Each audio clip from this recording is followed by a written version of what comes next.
The EU has threatened to block key food exports from mainland Britain to Northern Ireland in a bid to assert control over the crumbling post-Brexit trade talks, it has been revealed. The desperate move came ahead of the 8th round of Brexit trade talks in London this week. In a bid to force Britain to move on their reed lines, Michel Barnier and his EU negotiating team appeared to hint they could crack down on exports if talks did not go their way. EU officials have suggested Britain will not be added to its list of third country states, a revelation which sparked chaos for exports from England, Scotland or Wales to Northern Ireland. This comes despite assumptions the UK would be included on the list, which would have allowed a smooth movement of goods in areas subject to EU rules, under which Northern Ireland could fall due to the terms of the withdrawal agreement. The agreement said products of animal origin would be subjected to EU scrutiny when passing from the UK mainland to Northern Ireland.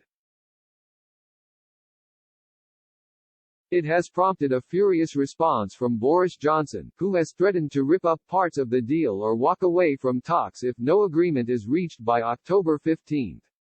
The EU, however, has refused to budge. A Brussels source told The Sun, "We're not going to give certain elements in the Tory party the satisfaction of us being the ones to walk away."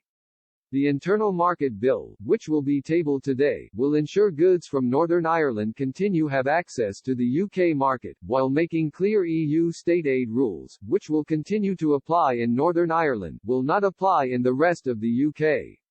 An amendment to the Finance Bill will also give ministers the power to designate which goods going from Great Britain to Northern Ireland are considered at risk of entering the EU single market and at risk of EU tariffs.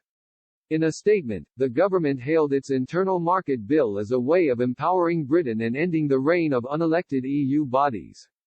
Cabinet Minister Michael Gove said, "This bill will also give the UK government new spending powers to drive our economic recovery from COVID-19 and support businesses and communities right across the UK."